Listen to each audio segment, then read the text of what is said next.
Hey guys, this is Luthais, and yes, welcome back. And yeah, I've taken about 2 hours to get over this, but I've just finished a 2 hour interview with the lead level designer Marco, one of the Miscreated developers, and I feel it was a very good, positive interview with a few difficult questions. And yes, I really think we covered a very wide range of topics, and I was extremely happy with the interview. And then right as the interview ended, I realized that something went wrong, which I wasn't aware of. And yes, when I went to the file, I saw that it got corrupted. So the entire 2 hour interview is gone. Okay. And not only is it infuriating to me and extremely frustrating, but it's quite a bit embarrassing that, I took 2 hours out of his time, which he could have spent with family or, with work or with anything that he wanted to spend time with. And I took that away from him, with him offering his time to me because, he's passionate about the game and he's passionate about the community. And, I basically just wasted his time, and I'm quite embarrassed about that. But at the same time, I'm extremely angry as well that, sometimes life gives you lemons and it's not always easy to swallow them. But in any case, the interview was 2 hours long. So I'm going to crunch this down for you guys to half an hour of what we discussed. So we spoke about for 5 minutes, and before I started the recording, which is gone now. But basically he's the lead level designer. He created the Orca Islands map and the Canyonlands map with a bit of help from Chris B and his brother or his roommate. Okay, but the majority of the work he did. And he takes a lot of passion in his work, and it took him about 8 months to finish the Canyonlands map, and I'm thinking it took him years to finish Orca Island. And the one thing we discussed at the beginning is the $10 issue that's going on at the moment. People complaining about the $10 and, giving the developers some flack, which is understandable. I think the biggest issue was the servers that were removed. But just to give you guys an idea of what you can buy with $10, I'm going to put a few examples now for you on the screen. Okay? Just to show you guys what you can buy for $10. Okay? And just copy the web link at the top and just go over those options that you have.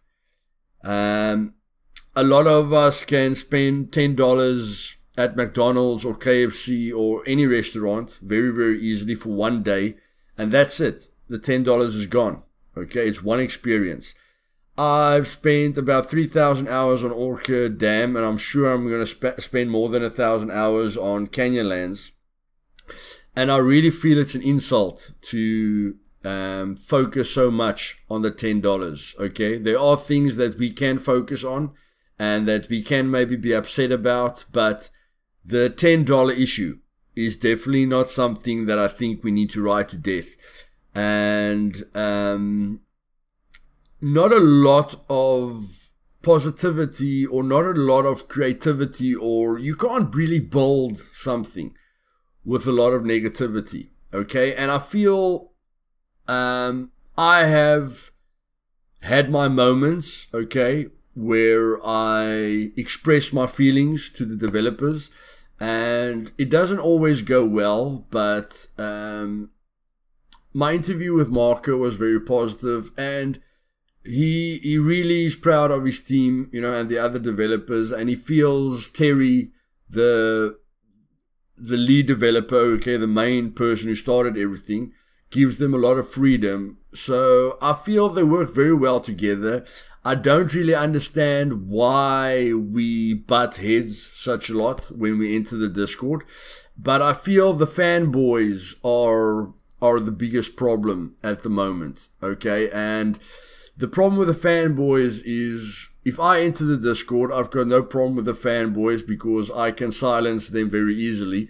But then my discussion, moves to the developers or the moderators, and that's normally where I hit a brick wall. But the developers, a lot of the developers, especially Matt, has been very open, with discussions and subjects. But I feel the fanboys need to step a bit back, because what happens is new people enter the Miscreated Discord and they've got a certain issue that they want to raise. And then the fanboys jump on top of their backs and they get upset, okay, because the fanboys tells them, no, their issue isn't valid, or they've never experienced this issue, or whatever the case may be, okay? And then that person gets angry, and because of his reaction, he gets silenced or temporarily banned, or banned by the moderators. And, the developers don't really have a say about the moderators because they have to do their work. But I think that's where the main issue is. And I think the really bad side there is the fanboys that aren't looking, at the big picture at the end of the day. But in any case, Marco told me a bit about himself and that he helps with promotional work as well. He did the trailers as well for Miscreated, which, are, as we all know, the trailers are fantastic, and a lot of work went into that. And, like I say, he's probably given 5 years of his life to the company, and they need to get paid, guys. I want you to think about $10. Think about how many people are buying the game, but think about every developer's salary being paid for the last 5 or 4 or 3 years. I know they worked for free in the beginning, because they were all passionate about the project. But let's just take 10 people's salaries, okay, over the last 3 or 4 years. That's a lot of money, okay? And next year they have to get paid again. So just think to yourself, where are they going to get the money from, okay? And now think of the alternative, okay? We don't pay them and they decide to just pull the plug, okay? Leave it to the moderators to keep the game alive, and they pull back. Is that really what we want? Is that really what we want to be left with? Or do we want them just to fix the things that we are frustrated with? And, keep fighting alongside us and, keep building this game that we love so much. We did speak about a few possibilities of maybe opening a Kickstarter and, advertising Miscreated 2, where they could use a different engine, or they could, do something else. But the main thing is money, guys. Unfortunately, even your car doesn't run without money, okay? And they need money to keep on with what they're doing. And I promise you guys, what I mentioned to him, and I laugh about it for myself as well, is if we told them what to do from the start, before they even gave us Miscreated, if they listened to us from the start, okay, to all of us, then we wouldn't know this game, we wouldn't know where this game's arse begins and where its head ends, okay? It would be one big shit festival, okay? So just keep that in mind. They can't listen to everyone. Yes, there are major bugs, but there are reasons why they can't fix the bugs. Okay, there are valid reasons. It's either their engine or their knowledge base, or something that they haven't got control over. But to just think that they're ignoring it, okay, is a bad perception. But they can't put too many hours into it, or too many months or years into it, because unfortunately the player base isn't tremendously high, and they need to focus on new innovative things to keep the player base that they have happy, and of course to bring in new players. Okay, so I'm not saying, everything is great, guys. I don't like the fanboys. I don't like it when people tell me nothing is wrong. I know there are a few things that are wrong, But I just want you to think about what the result is of just attacking them all the time, or you know, turning your back on them. And I know the Discord channel is extremely difficult, okay? But I just want us to change our perception a bit, okay? Be the better man, in a sense, okay? Us and the developers. We just need to come together and understand, you know, that we're part of the same family and we want the same thing, you know, instead of just climbing down each other's throats. So I asked him a bit what all the developers' responsibilities were, and he told me Terry is the founder, you know, and the lead programmer and coder of the game. So Terry is has to manage everything, and he's extremely busy with you know, certain coding and programming. And then Hendrik, which I like a lot, is part-time at the moment, but he's more or less got the same role. Then there's Chris B, which helped him, of course, on the map, okay, with certain things. Then there's Chris Prawns, which does a few scripts, and he's also got certain responsibilities with the scripting and various aspects which my IQ can't get to. And then there's Shinwell, which is part of the technical support and the optimization. So when Marco finishes a map, Shinwell can help him a lot with, you know, optimization. I know the optimization isn't perfect, but they do work on that. And he says Shinwell is really brilliant when it comes to this. And then there's Matt, that's the artist, okay? And yes, Matt has done a lot for us this year. He's really been vocal on the Discord, and he's spoken to a lot of people. And yes, I take my hat off to him, just like I take my hat off to all the devs. But, you know, the ones that stand out for me are the ones that, you know, that affect me the biggest. And I mean, I have to give Terry all the credit, otherwise we wouldn't have Miscreated. But Marco, you know, I can really see, you know, how much work he put in. And Matt, you know, I could really see how hard he tried this year to be, you know, to be vocal with the community and really help people and be more active in the Discord, okay? Because the developers are busy all the time, but he really, you know, he really tried to put some effort in there. And then there are 3 animators, Simon and two other guys. I wrote down their names here, but my handwriting is a bit ugly, and I wanted to focus on what he was saying to me instead of focusing on my notes. So yes, there's a reason why we spoke about the shotgun animation. There's a reason why they haven't fixed or made a shotgun animation. It's again something to do with the coding and the engine. And then we spoke about the fact that when you run and you look back, you know, your character runs backwards, and they are going to try and tackle that next year. Okay.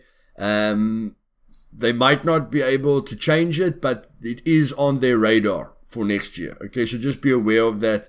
They know about that, and they're going to try and change that. Okay, so it does look so weird. And then invisible walls. I asked him what causes invisible walls, you know, and vehicles falling over. And that is just meshes, you know, and stuff which we don't have a lot of knowledge base about, but there are reasons for it. Us driving into invisible walls is basically network based, which is also a very difficult thing to fix, because you will see that you drive into an invisible wall sometimes and you maybe lose your vehicle, but if you try and repeat that, it doesn't happen always. Okay, so you might think to yourself, hey, I didn't drive over the exact spot that I was at, but that's not the truth. It's basically a network lag thing that caused that to happen. Okay, so it happens now and then, but for all of you guys, it was actually funny. While we were talking, he said the hotfix actually, you know, released today, the day that we did the interview. And yes, now we can flip all the vehicles. Okay, so the invisible walls that cause our vehicles to flip, or when we tow metal parts, you know, and our vehicle flips, all that frustration is gone now because we can flip vehicles. Yes, it isn't very realistic, but they have heard us, they know it's a frustration, and they have helped us with it. It's not great for immersion, but it fixes the problem. And like I say, we always have to look at the bigger picture and not just focus on, what we want to focus on. We need to look at the bigger picture. Even if we are not, 100% happy, we need to look at what it means for the entire community.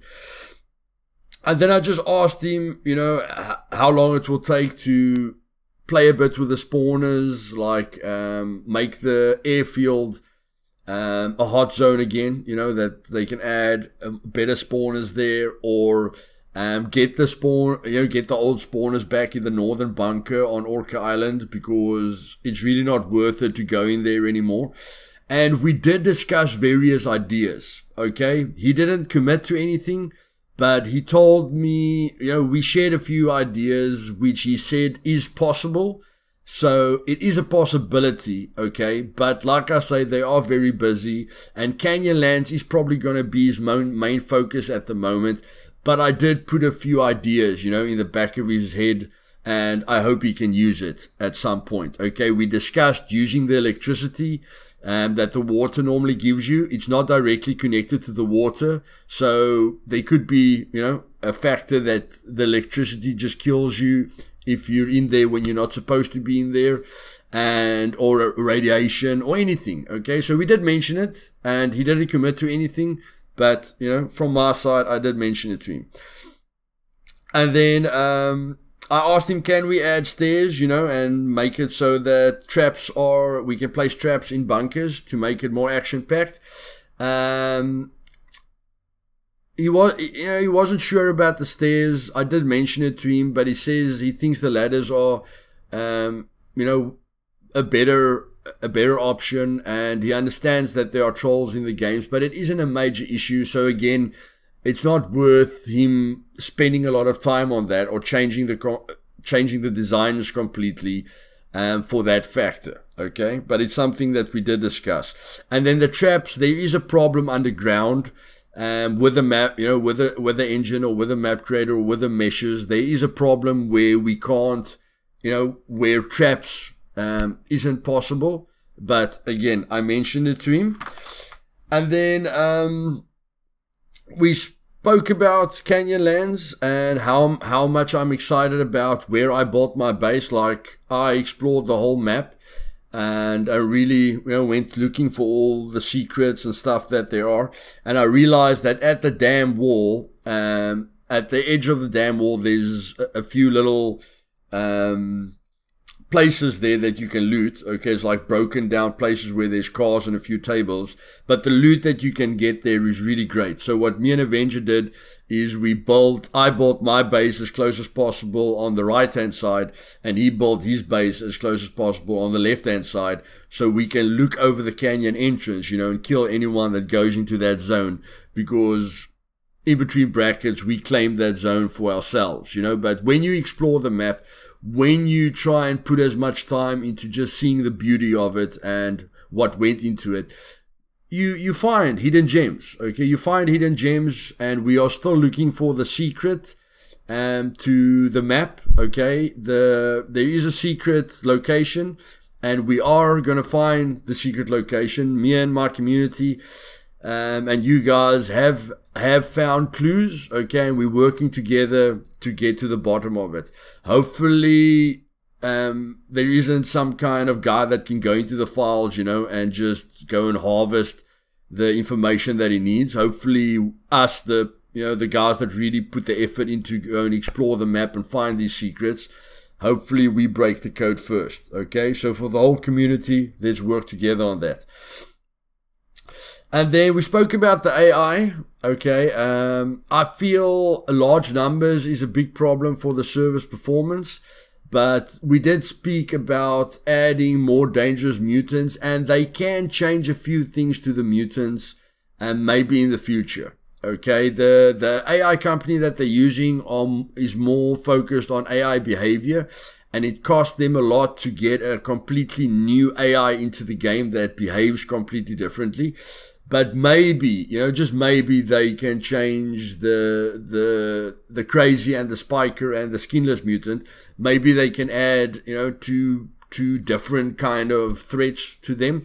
And we did speak about the spider mutant that can spit the poison, that we can maybe use that poisonous spit as a projectile to, maybe in the future add a mutant that can shoot us with things, or that is much more threatening, for an end destination. Again, he didn't commit to anything, but I did discuss these things with him.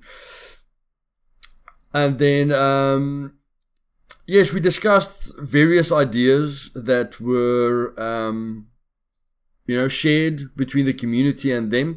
And they do take everything serious, and they do put it on, the planning board. It's just that there's a lot of things to focus on, so they can't crunch everything at once. But they do look at the feedback, and they do take it seriously. And if you guys really go think about it, they have changed a lot of things, which we complained about.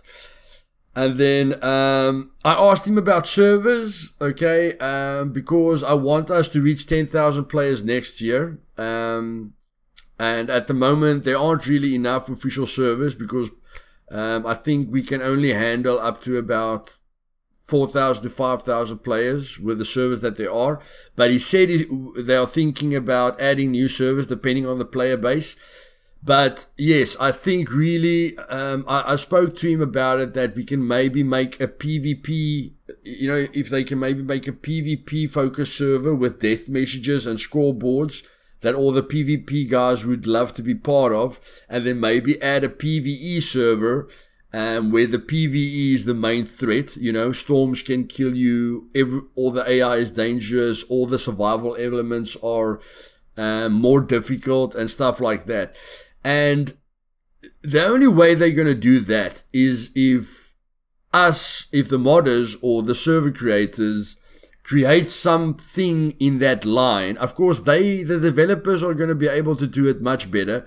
But if we can create a server that fills up and stays full constantly, okay, then they will consider it. So if they see there are certain ideas that are very popular, then they'll take it into consideration. But they can't go on a person-to-person basis and just listen to what that person wants, because that might not be what the whole community wants. And me, that is a hardcore fan, I realize that a lot of people play on easy servers, So I'm definitely not talking for the whole entire community when I want bigger challenges, PvE wise, or more hardcore challenges, because I love the survival aspect of the game. And I have to be aware of the fact that I am part of a small group, and they can't implement something just for a small group of players. They need to look at the big picture. But if we can create servers that, we can fill up and that can stay full with certain aspects, then yes, they'll definitely consider it. So that's one thing to keep in mind. And then, I asked about the map editor. If he can maybe help or make a tutorial for caves and bunkers. But there are assets or files in the map editor, and that's how other people get it right, to add bunkers and caves, okay, because those assets or files are there in place to help people. And then there are also Crytek assets, which people can download for free from Crytek and use on the map, okay, and people are already doing that. So I haven't done anything like that, but I'm just letting you guys know, if you've got your own server and you'd like to add assets, unique items, to the maps, then, you can go and get it at Crytek. Don't know what the steps are, but it's there, okay? So just get in contact with server creators that, use something special, and, let's just work together on that, and maybe we can, create something unique, and, get the developers' attention and show them that this is something that they can use. And then, we spoke about the performance issues. Again, it's net related, so we don't go too deep into that. If it's very CPU based, guys. So if you want the smoothest experience possible. Really focus on your CPU. I know it's expensive, but I mean, newer and newer games are coming out, you know, so, you know, just upgrade the system at some point and just focus on your CPU if Miscreated is very special to you like it is to me. And then, yes, we spoke about the tractors and aircraft vehicles that weren't really worth it, you know, in the big picture, and they fell over a lot. But since I say with the update, now you can flip all vehicles, so all those problems are gone. And I think it's an absolutely fantastic addition. And then, yeah, I just spoke about what plans they have for extra funds. And this is where I'm going to end this video. And like I said, it's going to be in half an hour instead of 2 hours. I asked them, I gave Marco a bunch of ideas of how the developers can make more money. Okay, and I shared it with him, and he took a few ideas to mind. And they've got their own ideas. But guys, remember the funds, okay? These guys can't keep on working if they don't get money. And they haven't done everything right. And I'm not going to throw stones, okay, at all. I'm not saying it's their fault. I'm not saying, you know, we're wrong. I'm just saying they need money, okay? Bottom line, they need money, okay? If we want them to employ other developers, or maybe pros in the industry, you know, or we want them to add new mutants and get that AI company to really create something unique for us. They need money, okay? Not to live, not to buy bread, not to make it through the year, not to get paid, but to have access money for these things, okay? And the player base is very low. So let's stand together on this, and please, let's not jump on that bandwagon of the $10. And then I went through a quick list at the end, okay, like a quick firing list. I told him to grind his teeth, but he took it quite well. I said we need to discuss the loot spawners, that loot can maybe spawn even though players are there, because at the moment, you know, loot doesn't spawn back, and the towns in Canyonlands are being populated constantly. And the base, people are building bases all around the towns. So we spoke about that negative effect and what they can maybe do to change that. We spoke about the garage door, which you at the moment have to jump up in the air to close. And I asked him, I told him Perrin, one of the people that I met through Miscreated, spoke about an activation pad, okay, that they can maybe use an activation pad or a button to close the doors. Okay, and I can't exactly remember what his words was on that, but, you know, maybe I gave him an idea there that they can use, but it's not his expertise. So hopefully he can bring that idea over to the other devs. And then I told him about a quad issue, which I'm not going to share with you guys, which is a glitch which people are taking advantage of. Told him just to share that with the devs. And then I told him about the bed. There's a bed issue. I'm not going to tell you about the bed issue, but there's a glitch with the beds as well, which people are taking advantage of, and they're going to take a look at that. And then I spoke about dots and gamma. Some screens can put their gamma up so that you can see at night. And I spoke about people putting dots in the middle of their screen to have a major advantage, or break the animation of weapons to have a constant suppressor. So I did mention to them, why not add a small dot in the middle of everyone's screen, okay? So that we can be on equal footing. And why not add night vision or thermal vision to level the playing fields as well, okay? We had a laugh or two about that, but at least I put it, you know, I put it there in the back of his mind. And the night vision, the vehicles, which are basically fixed now at the moment. The items that are falling through the floor, when you throw down an item and it falls through the floor, please remember what item it is, okay? When you throw an item and it falls through the floor, really try and remember. Make a note of it immediately, because it's not all items that are going to fall through that floor. It's a mesh or collision issue, and you need to tell the developers or report the bug in bug reports to tell them the exact issue, okay, the exact item that has fallen through that floor. and then they can fix that issue for that specific item. And then I told them about a few other glitches, okay, which hopefully they'll take to mind and fix. And there, then we just spoke about the people that are upset about the servers that were closed down and they lost their base and everything. And I tried to share with him that different people have different needs. So some people need those quiet servers, but again, it's difficult for them and they are going to extend the servers again. That doesn't make it better for the people that lost their bases, but nobody's perfect, guys. And I did ask about a note that they can put in the starting screen of Miscreated so that you don't have to go to the Discord to know when they're going to make major changes which are going to upset you, that they can maybe add a UI tab to the starting screen when they're going to make major changes so that everyone knows about it and they don't have to lose everything. Maybe they can make plans for it. I know you guys are still unhappy about it, but we did talk about it. Okay. I let him know about it. And yeah, that was it. He took it very well. I asked him some difficult questions. Our initial talks with one another, was normal. Nothing, nothing too friendly, nothing too upsetting. We did have a bit of opinion differences, but he was very professional, guys. Like, I didn't lick his ass. I told him I'm gonna, ask him questions straight, and even through, one or two hot topics, we came through it on the other end, and he was more professional than me. He was a bigger man than me, and he's an extremely nice guy, and I just feel we need to stand behind the developers.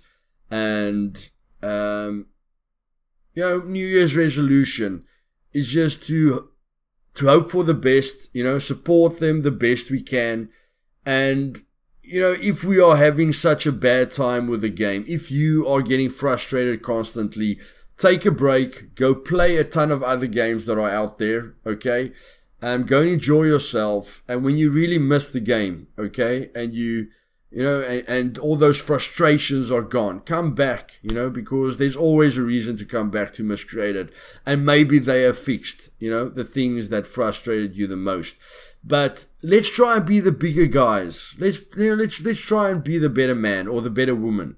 Okay, I definitely slipped up with the beginning of me and Marco's discussions, because I'm used to being defensive, or discussions not going that smoothly, because I'm very honest and open about my opinion.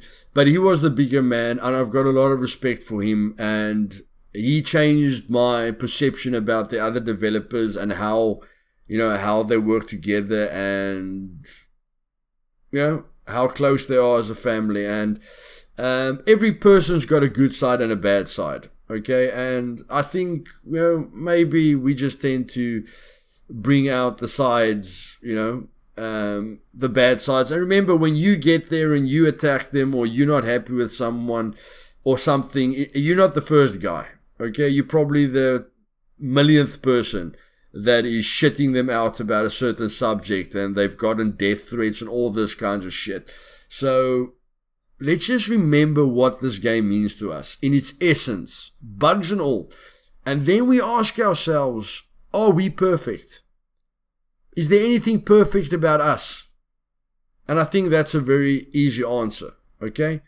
Nothing in life is perfect, and nothing in this game is perfect. But let's rather stand together than be torn apart. And I told Marco I appreciate the time that he spent with me. I'm extremely embarrassed about the recording disappearing and that he wasted 2 hours of his time. But I told him, and what I told him, I'm going to tell you guys as well. I hope you guys have a great Christmas and a fantastic New Year. And guys, I'll be here next year, the whole year. And I am going to aim for that 10,000 mark, okay? I told him my expertise with coding and map making and everything like that's basically on 0 or minus 100. But my enthusiasm and my spirit, and my love for this game is at 3,000. And I hope you guys can stand with me. And again, I love my community, and I appreciate that you guys are positive and helpful and that you're part of Rick's team. Okay? There's a bunch of Negans out there, you know, but I'm not saying I'm Rick, you know, but we are all part of Rick's team. Okay? Good guys fighting for the same cause. Have a great day, guys. I am extremely sorry that the video got corrupted and that you can't listen to the whole interview. But this is the least I can do, and just trying to keep myself from going insane, you know, is difficult. But again, it's just changing our mindsets and looking at the positive side of everything instead of just looking at the negative side. I appreciate it, all of your time. Click the subscribe button if you're not subscribed yet. And then if you like this video, please press the like button. And then, yes, if you want to be notified of future videos and you're interested in secrets on Canyon lands that me and my community is going to figure out and share with you guys, and many, many more fantastic moments and gameplay and funny moments, you know, click that bell button and that sub button so that you're notified and so that you're part of this brilliant community. Cheers, guys. Have a great weekend.